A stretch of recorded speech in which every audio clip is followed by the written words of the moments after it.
Hey everybody, welcome back to the Fourth and School podcast. On this nice little Tuesday morning, afternoon, wherever you listen to it.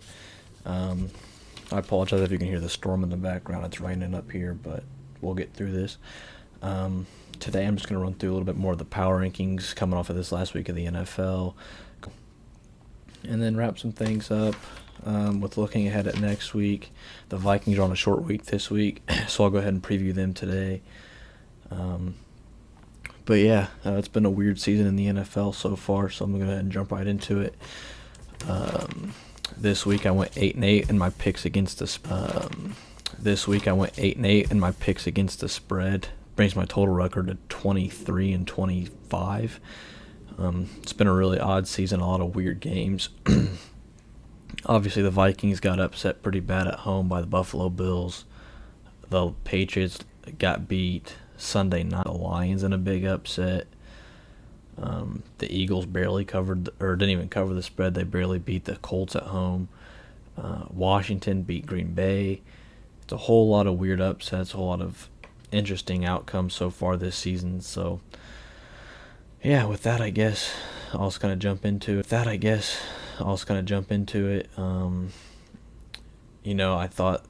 I thought the Vikings were smart for sitting Dalvin Cook and Everson Griffin this week. Obviously, as of right now, we don't know the Everson Griffin situation.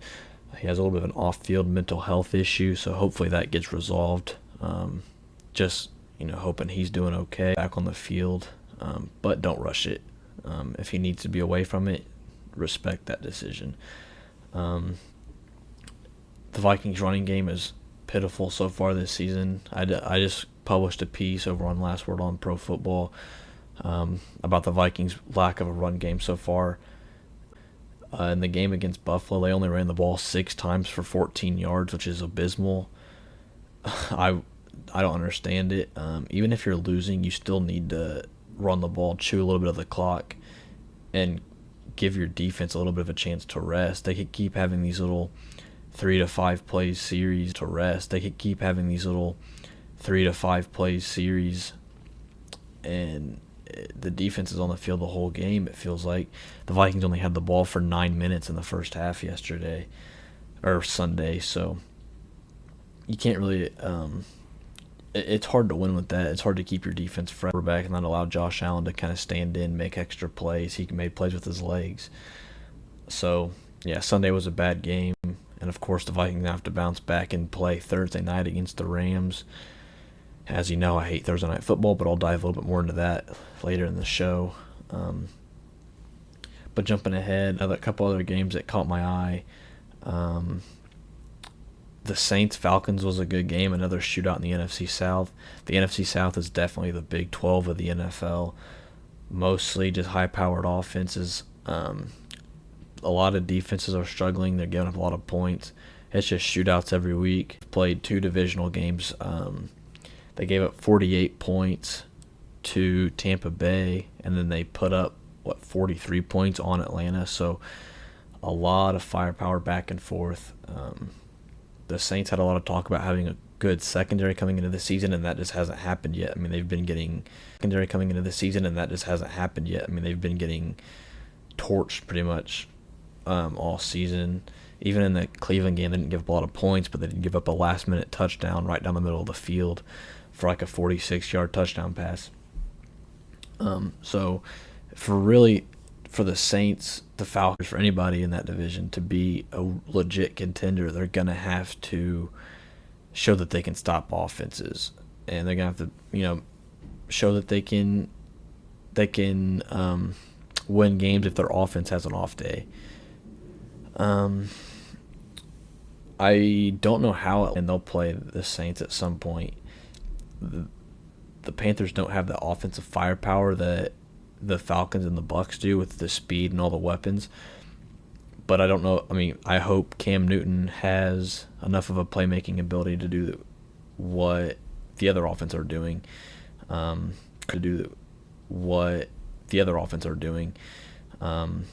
McCaffrey is going to be big for them, but we'll see as the season progresses. The Saints and the Falcons both need to kind of tweak out some things on their defenses. But yeah, the Saints did cover the spread in that game, which I had them doing, so that's good. was a good game, went to overtime. And the Saints ended up winning with Drew Brees quarterback sneak and at the goal line. They dominated overtime, had the ball for like 7 minutes in that opening drive. Let's see, the Eagles-Colts game. I'm not going to talk about that game a whole lot. The thing I want to discuss is the Colts have that chance at the end of the game to lead a last-second drive, and they threw really short passes. They were afraid to push the ball deep, and then on the Hail Mary, they decided that they were going to pull Andrew Luck, and they put in Jacoby Brissett for the last pass. All that tells me is that Andrew Luck is not healthy.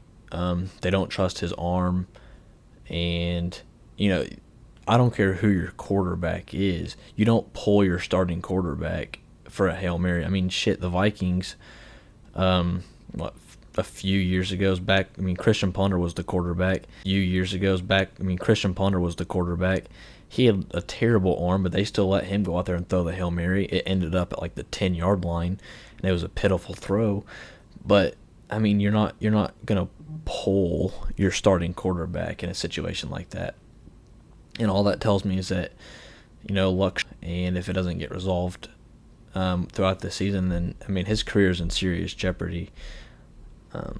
But that's all I'm gonna talk about for that. That game was kind of boring to watch. Let's see, the Titans-Jags, another boring game. It was a 9-6 final, no touchdowns. It was all field goals. Blake Bortles, I guess, is back to being Blake Bortles. Cowboys-Seahawks, two of the worst teams in the league going at it. Heavyweight bout, I guess. Earl Thomas had 2 picks against the Cowboys, the team that he kind of wants to play for, I would assume. He bowed to the sideline after his final pick. I'm surprised that he didn't fly back with Dallas after the game, but now there's talk that the Chiefs are interested in trading for Thomas. That'd be a huge deal because they already have the best offense in the league, and if you get a ball-hawking safety like Earl Thomas, that would allow Eric Berry to slide up into the box, be more of a box safety, a hybrid role, and that defense would be taken to a whole other level. And it would just help out the offense. It would, they'd force turnovers, have better field position, do it, in my opinion. So we'll see how that goes. But yeah, I will say if the Chiefs find a way to get Earl Thomas, then I think they're by far the Super Bowl favorite. I guess I'll talk about the Chiefs then real quick. They beat San Francisco. Unfortunately,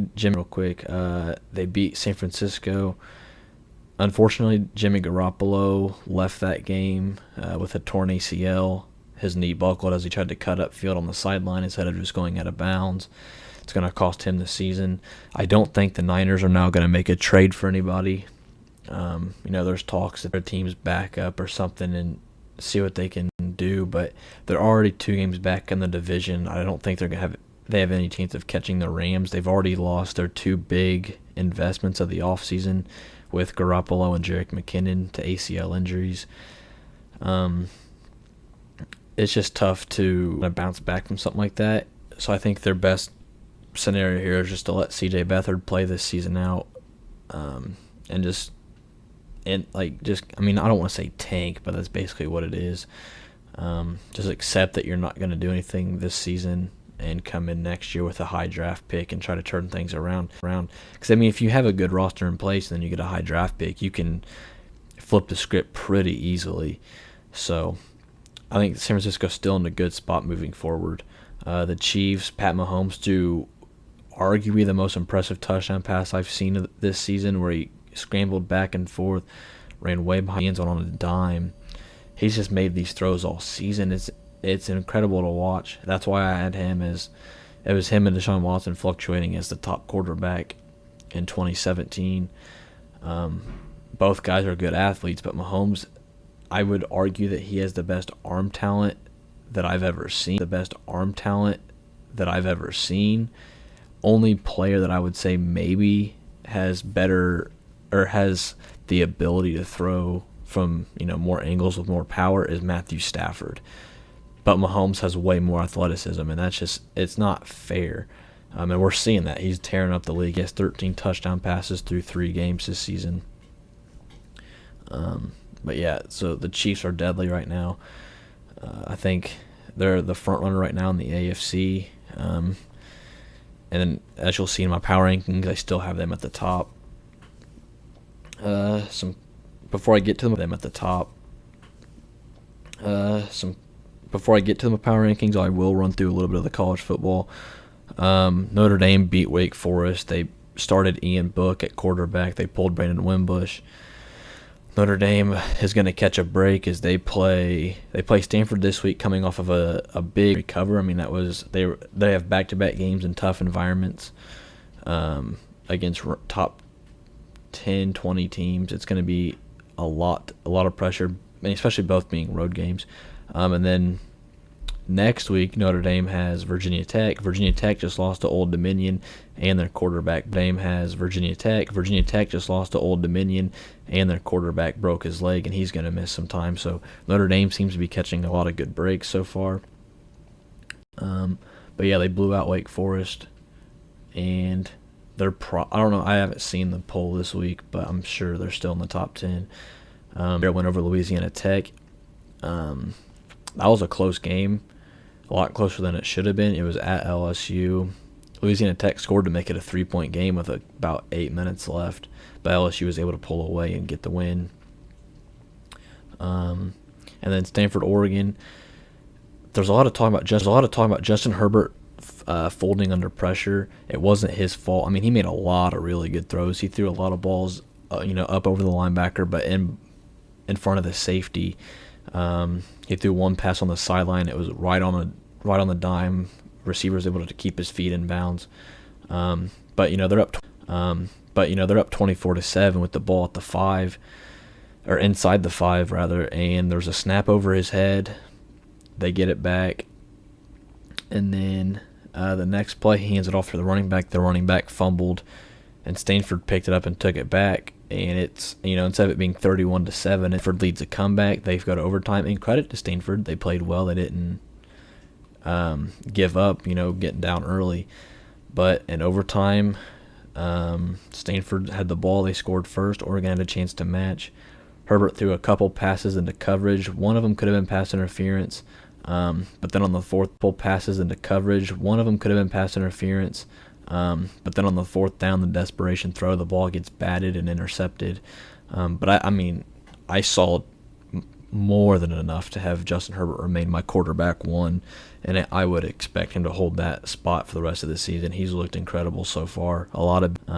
So yeah, he looked great, and he did play. Stanford's got a tough team. They're top 10 in the country for a reason.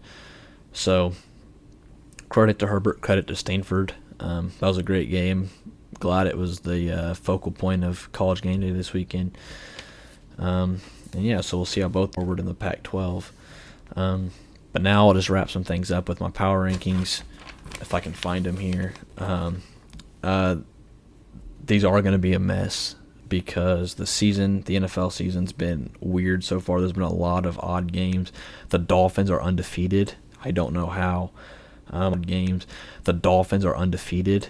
I don't know how. I have them as like the worst roster in the league coming into the season. Dallas, they look good one week and then they look terrible the next, which, that's the most Dallas thing ever.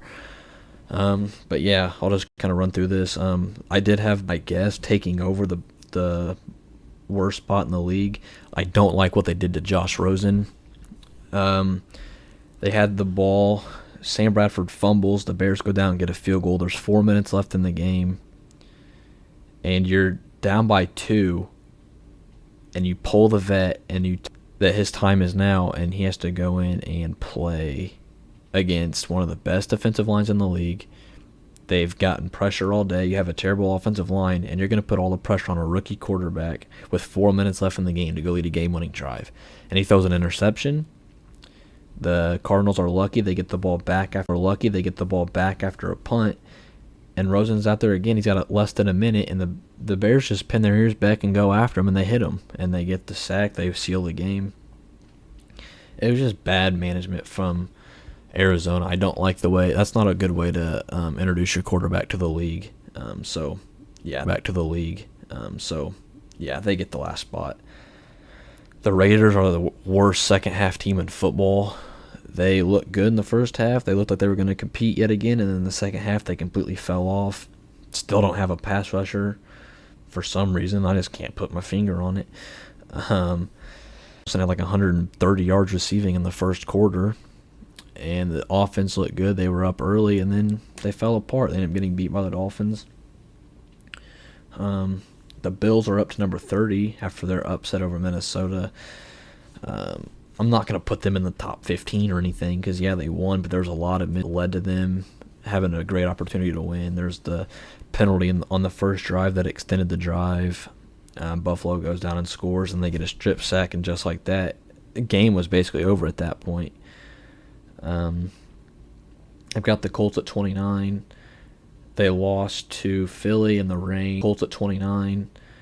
They lost to Philly in the rain. So, the rain was a factor. Carson Wentz was back. There was a lot of hype around that. But I'm still not sold on Andrew Luck. He hasn't shown the ability to throw the ball on the field, and as I said earlier, he was benched for the Hail Mary. Bit of a weird situation. I do like their defense. I like Jamal Adams. I think he's played really well. Their offense just kind of lacks a lot of firepower still. I do want to say real quick, though, that I do think the Jets have a chance to go get Le'Veon Bell in a trade. The Steelers did say on Sunday, I believe,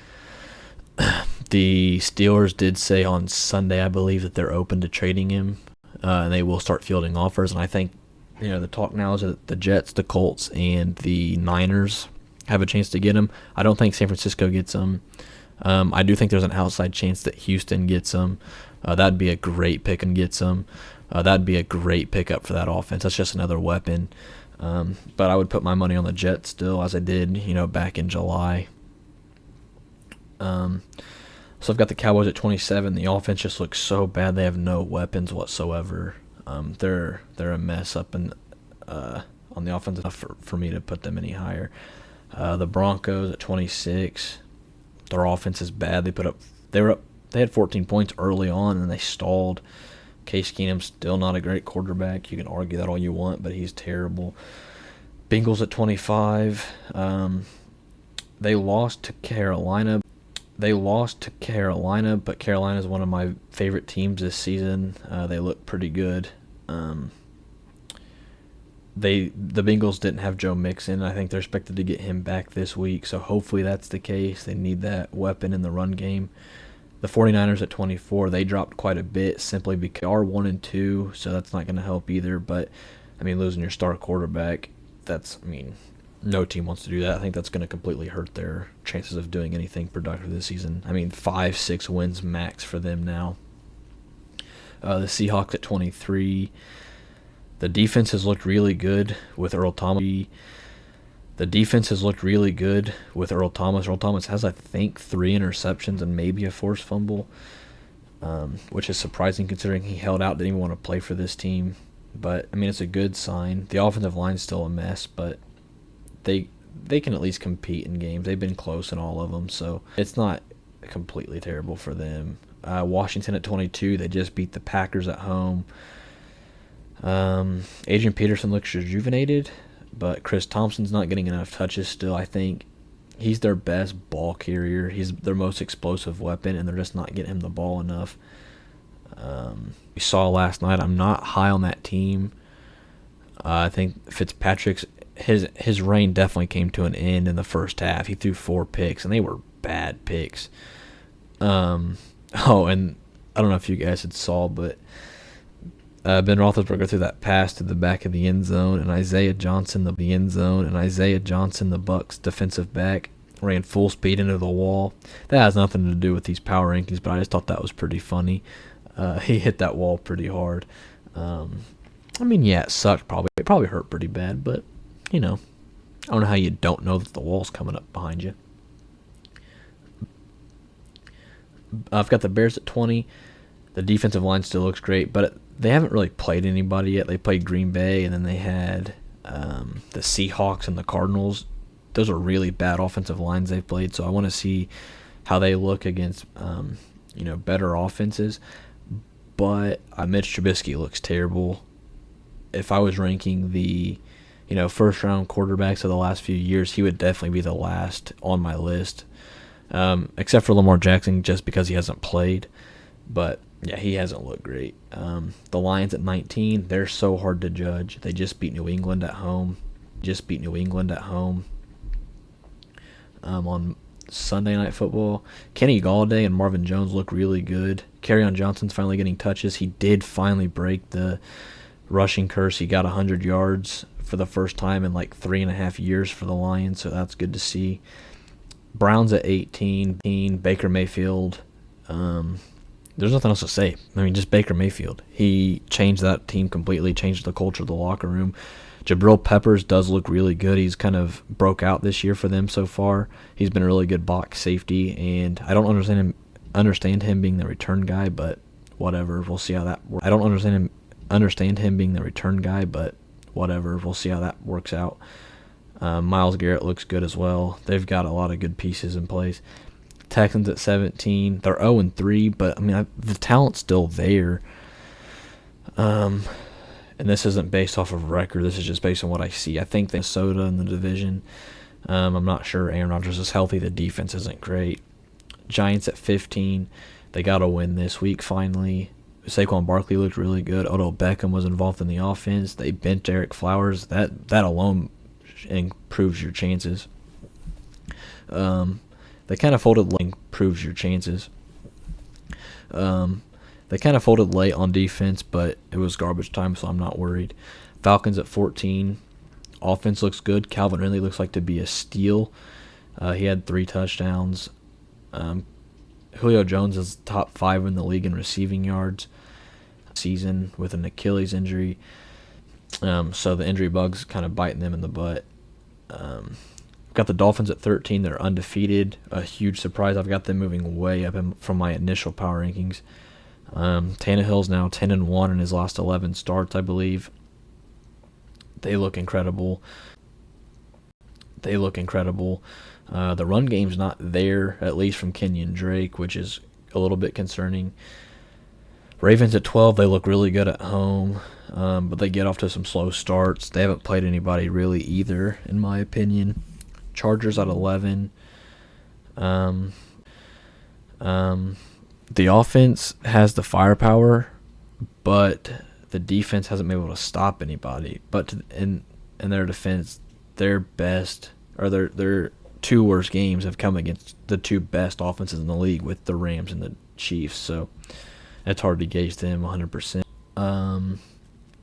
Their offense is just inconsistent. They put up like 30 points against the Patriots last week, and then they came back this week and did nothing and put up 6 points against the Titans. So but their defense is still great. Their defense is holding everybody. So we'll see how they look going forward. Saints at 9, offense explosive as always. Defense is still a concern. I do have them moving up a little bit, but there's just too many question marks in their defense. Steelers at 8. They almost blew it Monday night, but their offense looked really good. Le'Veon Bell. Titans at 7, I mean. They looked really good. I think Harold Landry's still one of the better steals of the draft. They got him in the 2nd round. He's a great edge rusher. He bends the edge very well against the quarterback. Still a lot of concerns with who their quarterback's going to be moving forward. Mariota still doesn't have feeling in his fingers, which is probably not ideal for a quarterback. But we'll see. Vikings at 6. It was a bad loss, but I'm not going to completely drop them. It was a weird week. We've seen it throughout the rest of the league. They have a short week this week against the Rams. I hate that, but the Rams aren't going to have either of their starting corners, with Aqib Talib and Marcus Peters both out with injury. So hopefully the Vikings can bounce back. Patriots at 1 and 2 are my number 5 Spellman back next week. So I expect him to kind of bounce back. Their roster is still plenty talented. It's just not coming together yet. I'm not going to doubt Tom Brady. Panthers at 4. Their running game looked phenomenal this week. Christian McCaffrey had a lot of big runs. He had like 184 total yards. Cam Newton looks rejuvenated. They get a good start on. If they start the game off well, it's pretty much lights out from there. Eagles at 3. They did their business at home. They get Carson Wentz back. They look pretty talented. Rams at 2. Explosive offense. Their defense is doing enough to shut down opposing offenses. But I mean, the injuries are kind of racking up for them. And then the Chiefs at 1. Pat Mahomes is unbelievable so far. They're protecting the ball. Their defense is making plays. The Chiefs are by far the best team in the league right now, in my opinion. So that stands. But as of right now, that's the NFL Power Rankings. And I'll see you guys later this week to kind of I'll probably do a show Friday morning and recap the Vikings game Thursday night and then preview the rest of the weekend. But thanks for tuning in.